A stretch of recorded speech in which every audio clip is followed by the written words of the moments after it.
السلام علیکم دوستو، میں ہوں عریج اور آپ ہیں اس وقت میرے چینل عریشہ ناولز پہ۔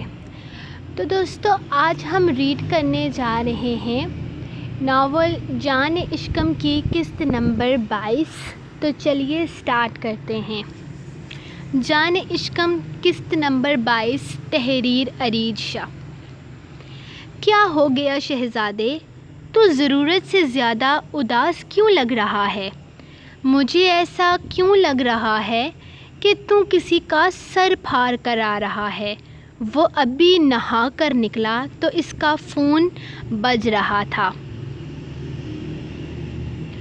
فون پر جگمگاتا نام دیکھ کر ایک پل کے لیے اس کے چہرے پر مسکراہٹ آئی اور فون اٹھاتے ہی اس نے اپنا سارا مسئلہ بیان کیا، جبکہ دوسری طرف موجود وہ شخص جو اس کے ایک ایک رنگ سے واقف تھا، اس کے غصے کے پیچھے چھپی وجہ کو جاننے کی کوشش کرنے لگا۔ کوئی وجہ نہیں ہے، تم چلے گئے نا، پوری دنیا کی مصیبت میرے سر پر ڈال کر۔ مجھ سے نہیں ہو رہا یہ سب کچھ اکیلے مکرش، واپس آؤ، تنگ آ چکا ہوں۔ مجھے تو یہ سارے حساب ہی سمجھ میں نہیں آ رہے۔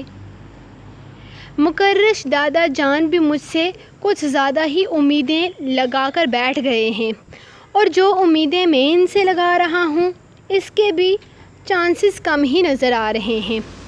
اور پھر یہاں لوگوں کے نخرے ختم نہیں ہو رہے۔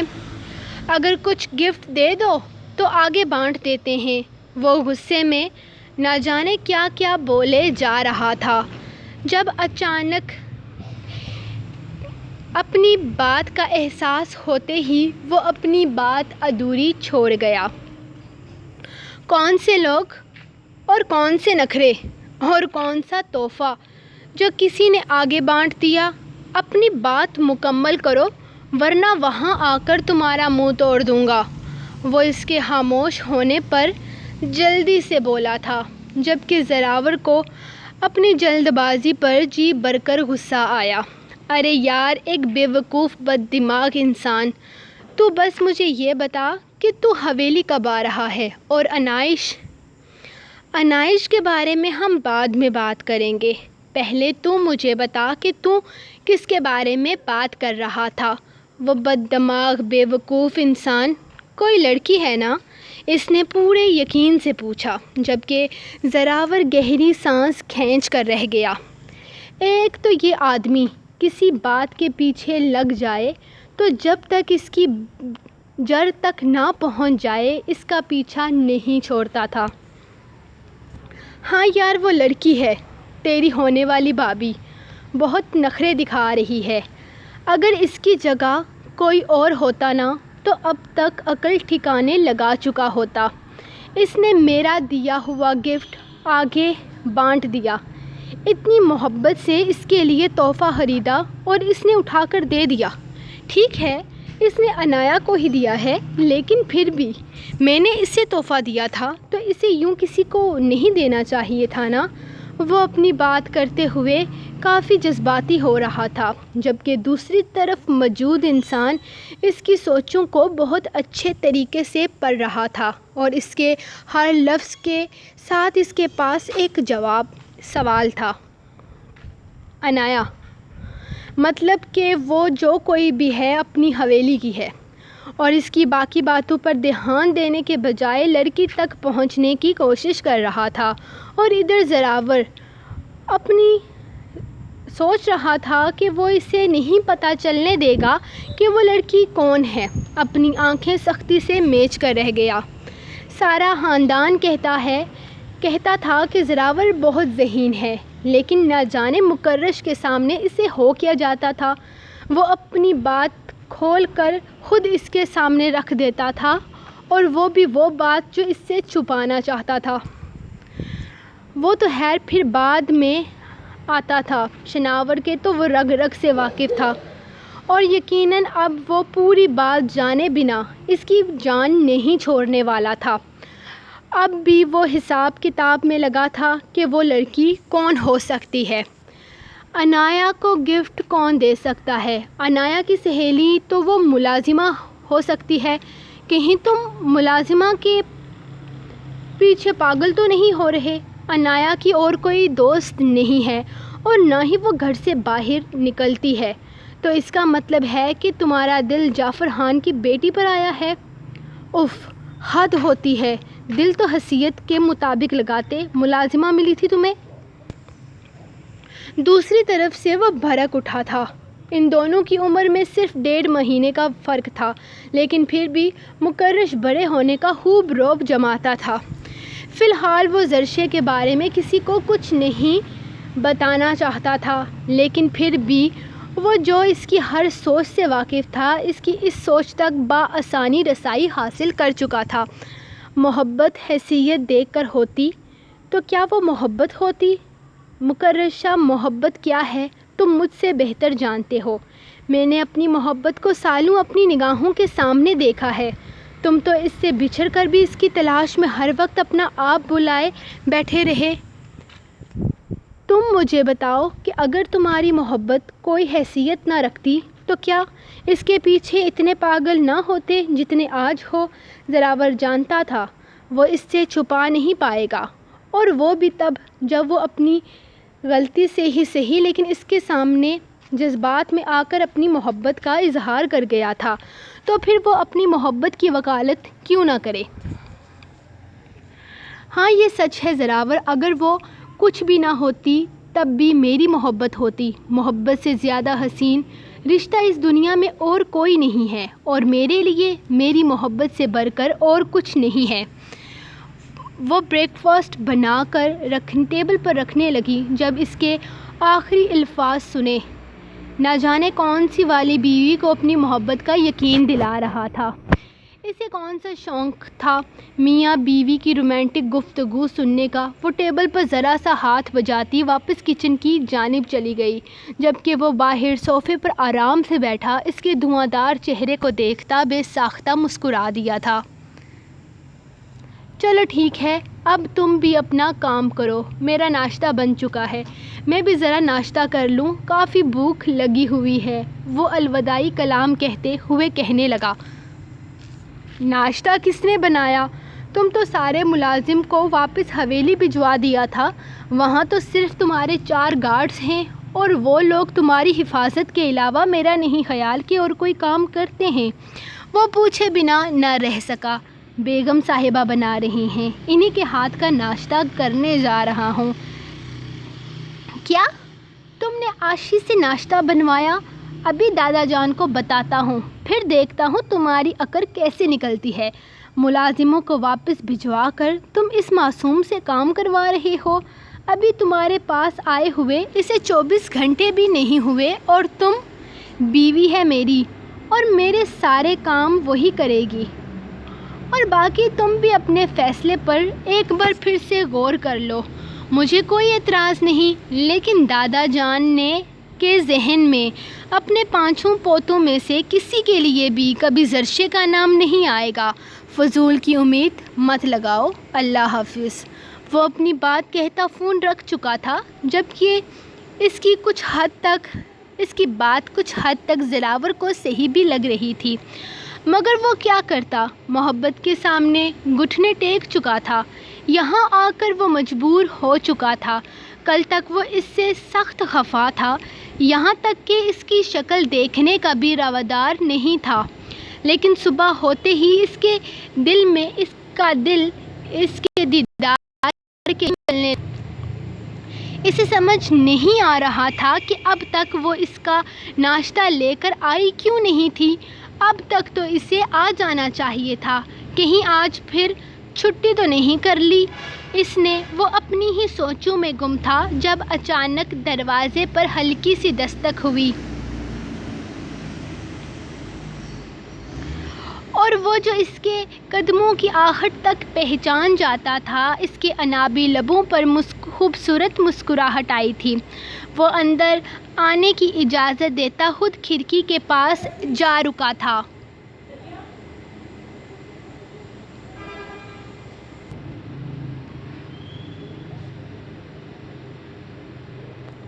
وہ کمرے میں ہرگز نہیں جانا چاہتی تھی۔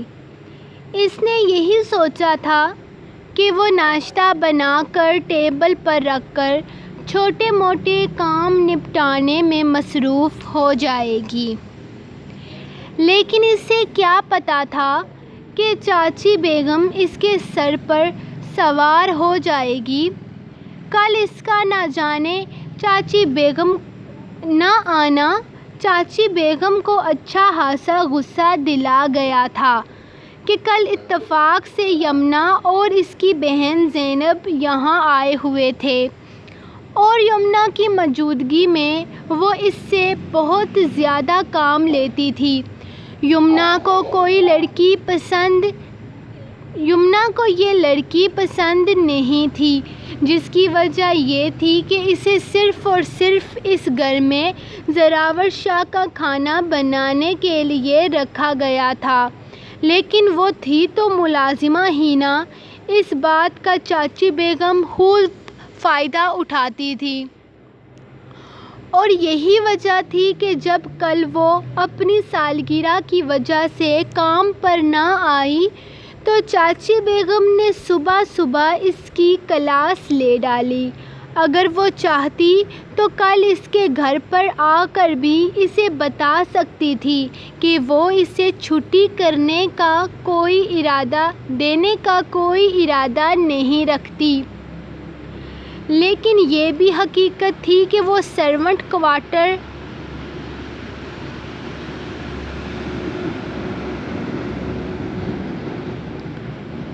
تک جانا اپنی توہین سمجھتی تھی، اور وہ کون سا روز روز چھٹی کرتی تھی۔ سال میں کوئی بڑا تہوار ہوتا تب ہی وہ ایسی حرکت کرنے کے بارے میں سوچتی تھی، اور سالگرہ والے دن تو اس کی امی اسے گھر کے کاموں کو بھی ہاتھ نہ لگانے دیتی تھی۔ یہی ان غریبوں کی چھوٹی چھوٹی خوشیاں تھیں جنہیں وہ جیتے تھے، اور جعفر اکبر خان نے زراور کو پہلے ہی بتا دیا تھا کہ صبح زرشے کام پر نہیں آئے گی کیونکہ اس کی سالگرہ ہے اور وہ لوگ اس کی سالگرہ پر اس سے کوئی کام نہیں لیتے۔ زراور نے بھی خوش دلی سے چھٹی کرنے کی اجازت دے دی تھی اور کل صبح ہی صبح اپنے کسی ضروری کام کے لیے نکل گیا تھا۔ لیکن چاچی بیگم سب کچھ پتہ ہونے کے باوجود بھی اس کی بے عزتی کا کوئی موقع ہاتھ سے جانے دیتی، ایسا تو ممکن ہی نہیں تھا۔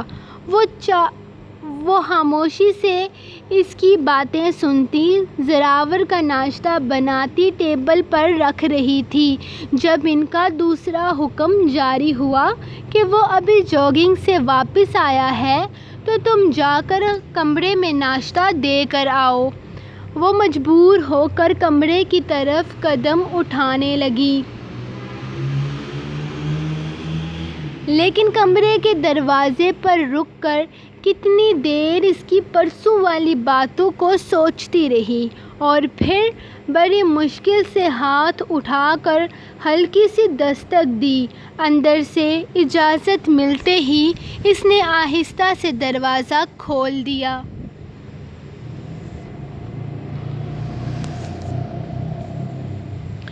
وہ روز کی طرح سلام دیے بنا ٹیبل پر ناشتہ لگاتی تیزی سے کمرے سے نکلنے کے بارے میں سوچ رہی تھی، جبکہ وہ کھڑکی کی طرف منہ کیے کھڑا تھا۔ وہ اس سے کچھ بھی نہیں بولا۔ پتہ نہیں وہ جانتا بھی تھا یا نہیں کہ اس نے اس کا دیا ہوا ڈریس عنایہ کے حوالے کر دیا ہے۔ کل تو سارا دن اسے پتہ ہی نہیں چلا تھا کہ حویلی میں کیا ہوا ہے اور کیا نہیں، لیکن عنایہ نے بتایا تھا کہ وہ ڈریس کے لیے زراور کا شکریہ ادا کر کے آئی ہے۔ یہی وجہ تھی کہ اسے زراور کی طرف سے غصے کی امید تھی، لیکن وہ بالکل خاموش تھا۔ خاموشی سے گھبراتے ہوئے وہ جلدی سے جلدی اپنا کام کر کے اس کمرے سے نکل جانا چاہتی تھی، اور پھر وہ ایسا ہی کرتی اگر پیچھے اس کی آواز نہیں آتی۔ سنو لڑکی، زراور شاہ نے تمہیں اپنے دل کے بہت اونچے تخت پر بٹھایا ہے۔ مجھے مجبور مت کرو کہ میں کوئی ایسا انتہائی قدم اٹھاؤں۔ ہاں، مجھے ان چھوٹی چھوٹی باتوں سے کوئی فرق نہیں پڑتا، لیکن ایک بات اچھی طرح اپنے ذہن نشین کر لو، تمہارے معاملے میں میرا دل بہت خود پسند ہے۔ تمہارے معاملے میں میرا دل کسی کی نہیں سنتا، خود اپنی بھی نہیں۔ یہ نہ ہو کہ تمہاری کسی غلطی پر میں تمہیں ایسی سزا دینے پر مجبور ہو جاؤں کہ تم دنیا کو منہ دکھانے کے قابل نہ رہو۔ بہت اچھا سمجھتی ہے یہ دنیا مجھے، لیکن میری حقیقت سے میرے خون کے علاوہ اور کوئی واقف نہیں۔ میں تمہیں اتنا کہہ دیتا ہوں، اگر تم نے دوبارہ ایسی حرکت کی تو اپنی خیر منانا۔ تم نے وہ ڈریس اٹھا کر عنایہ کو دی۔ عنایہ کو نہیں دی، زراور شاہ کے جذبات اٹھا کر دیے ہیں، اور میں اپنے جذبات کا سودا کرنے والوں کو معاف نہیں کرتا۔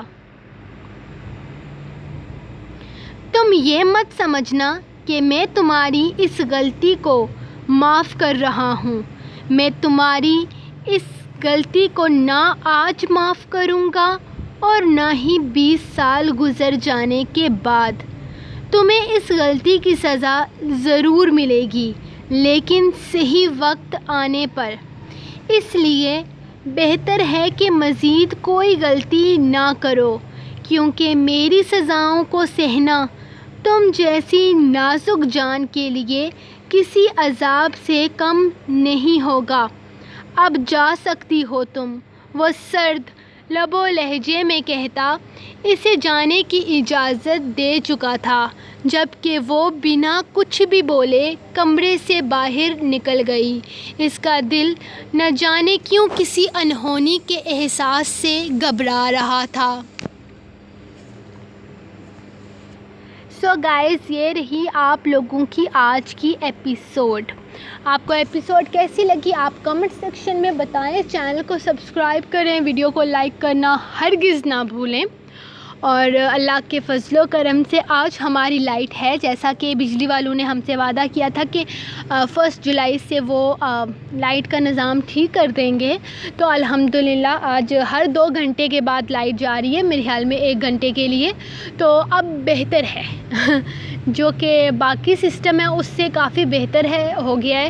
اب سارا دن میں میرے خیال میں 24 گھنٹوں میں 8 گھنٹے بجلی گئی ہے، جو کہ پہلے سے بہت بہتر ہے، کیونکہ اس سے پہلے جو ہمارا سسٹم تھا وہ 4 گھنٹے سے 5 گھنٹے ہمیں بجلی مل رہی تھی۔ اب الحمدللہ ہمیں 15-16 گھنٹے بجلی دے رہے ہیں، اور یہ بہت زیادہ ہے ہمارے لیے۔ تو شکر ہے کچھ تو مسئلے کا حل نکلا۔ اب کتنے دن تک نکلا یہ نہیں بتایا جا سکتا، کہ ہو سکتا ہے آج یہ لائن پہ لگیں، کل یہ پھر سے لائن سے اتر جائیں۔ تو بجلی والوں کا تو کوئی بھروسہ بندہ کر ہی نہیں سکتا۔ تو آپ لوگ بس میری ویڈیو کو لائک کریں، کمنٹ کریں، اور اپنی دعاؤں میں مجھے ہمیشہ یاد رکھیں۔ باقی جو لوگ پوچھ رہے تھے کہ فیس بک پہ ناول کب شروع ہوگا، تو میں آپ کو بتا چکی ہوں کہ عید سے پہلے ناول شروع نہیں ہو سکتا، کیونکہ میرا جو وہ ایک بنا ہوتا ہے نا، ایک روٹین بن جاتی ہے، وہ میری روٹین خراب ہو جاتی ہے کہ عید کے بعد، اس لیے میں ناول سٹارٹ کروں گی کہ جو بیچ میں عید کی چھٹیاں ہیں وہ نہ آئیں، اور اس کے بغیر ہی میں اپنا ناول کر سکوں۔ یہ میں روز اس لیے بتاتی ہوں کیونکہ پھر سے کوئی نہ کوئی اینڈ پہ کمنٹ ہوتا ہے۔ تو آپ لوگ یار ایک دفعہ سن لو میری بات کو، کچھ نہیں جاتا، ایک دفعہ سن لو. اور باقی جن لوگوں کے بارے میں نے آپ کو پرسوں ترسوں کے ایپیسوڈ میں بتایا تھا کہ عجیب عجیب قسم کے کمنٹس آتے ہیں اگلی پتہ نہیں کون سی لینگویجز میں، تو وہ اللہ کی شکر ہے کہ بند ہو گئے. کیونکہ مجھے ایسا لگتا تھا جیسے وہ کوئی ہیکنگ ٹرک ہے کہ جو اس بلو لائن پہ کلک کرتا تھا اس کی آئی ڈی ہیک ہو جاتی تھی، ایسا مجھے فیل ہوتا تھا.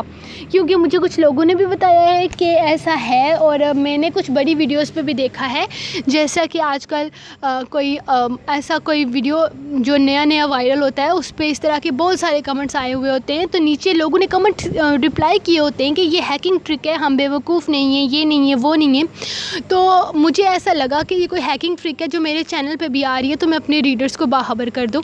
تو بس یہی باتیں ہیں میری روز والی، تو آپ بس دعاؤں میں یاد رکھیں. انشاءاللہ کل ملیں گے ہم آپ کو ایپیسوڈ نمبر 23 کے ساتھ.